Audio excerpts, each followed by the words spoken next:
Section 17 இவங்க வெறும் பேப்பர்ல கொடுத்த வாக்குறுதியை தவிர இன்னும் ஒரு ஸ்டெப் ஹைட்டா எடுத்து வைக்கல. ஏன்னா எந்த மக்களுக்கும் அங்க எதுவுமே இது இன்னும் வந்து சேரல. இங்க பாருங்க, இப்ப கூட 36,000 ஏக்கர்ல 31,000 ஏக்கர் வனத்துக்கு வெறும் 3,000 ஏக்கர் மக்களுக்கு எப்படி இது நியாயமாகும்? நீங்க நல்லா பாருங்க, ஊட்டியில இருக்கிற ஒரு கிராமமே 3,000க்கும் மேல இருக்கும் ஏக்கர். அங்க கூடல இருக்கிற அத்தனை மக்களுக்கும் 3,000 ஏக்கர். இது சரிப்பட்டு வருமா?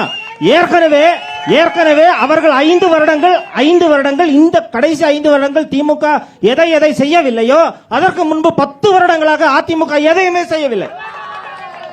நீங்கள் சொல் படுக மக்களுக்கு மட்டுமல்ல, அனைத்து இங்க நீலகிரி மாவட்டத்தில் வாழும் அனைத்து மக்களுக்கும் தேயிலை தான் ஆதாரமான ஒரு விவசாய தொழில். இங்கே ஒரு 15-16 வருடங்களாக வெறும் தேர்தல் வாக்குறுதிகள் மட்டும்தான் உங்களுக்கு நிரந்தர விலை என்று சொல்வார்களே தவிர ஒரு ரூபாய் கூட ஒரு விவசாயம் பெற்றதில்லை. இது ஒரு ஆட்சியா? 16 வருடங்களாக நம்ம என்ன அதுக்கு போராட்டம் பண்ணிருக்கோம்? நம்ம என்ன பண்ணிருக்கோம்? நாங்கள் போராடி இருக்கின்றோம்.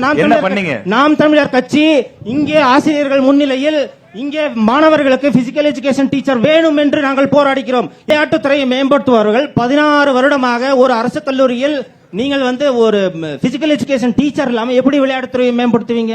இங்க வந்து இருக்கிறது எல்லாமே ட்ரைபல் ஸ்டூடெண்ட்ஸ். சரியான பிசிக்கல் ஸ்ட்ரக்சரோடைய ஸ்டூடெண்ட்ஸ். அவங்களுக்கு நீங்க வந்து ட்ரைனிங் கொடுத்தாதான் அவங்களால ஒரு ஒலிம்பிக்கோ ஒரு இதுவோ அச்சீவ் பண்ண முடியும். 16 வருடங்களாக நான் இது நெறியாளருக்கு குறிப்பிட்டு சொல்றேன், 16 வருடங்களாக உதகை அரசு கல்லூரியில் ஒரு பிசிக்கல் எஜுகேஷன் டீச்சர் இல்லை என்பதை. அடுத்ததாக ஐயா சொன்னார், டேன்டியை கொண்டு வந்தது 1967 அறிஞர் அண்ணா அவர்கள். குடிநீர் தட்டுப்பாடு இன்றும் இருக்கிறது. குன்னூரில் குடம் எடுத்து இன்னும் நடுரோட்டில் உட்கார்ந்து போராடுகின்றார்கள் ஐயா. அப்புறம் மருத்துவ கல்லூரி சொல்றாங்க. உதகை மருத்துவ கல்லூரி எதற்காக கொண்டு வரணும்? இங்கே இருக்கிற நீலகிரி மக்கள் வாழ்வாதாரம் எந்த விதமான நோய் வந்தாலும் உடனே போய் சரி செய்வதற்காக கொண்டு வரணும். ஆனா இங்கே ஓரிரு பிரிவுகளுக்கு மட்டும்தான் சிகிச்சை அளிக்கப்படுகிறதே தவிர மற்றவை அனைத்தும் கோயம்புத்தூருக்கு தான் அனுப்பப்படுகிறது. இங்கே மருத்துவமனை இருந்தாலும் போதுமான வசதி இல்லைன்னு சொல்றாங்க. வசதி இருக்கு, தேவையான மருத்துவர்கள் இல்லை, தேவையான உபகரணங்களும் இல்லை. அந்த அளவுக்கு ஒரு பாத்ரூம்லயுமே குவார்டர் பாட்டிலும் பீடி சிகரெட் துண்டும் பான் பராக் எச்சையும் தான் இருக்கு. ஆதாரமற்ற குற்றச்சாட்டு ஆதாரம் நான் காட்டுறேன்.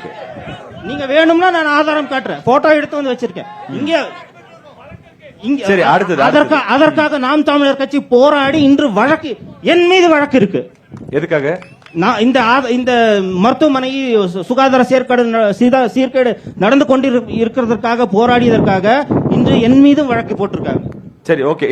கேள்வி இருக்கு.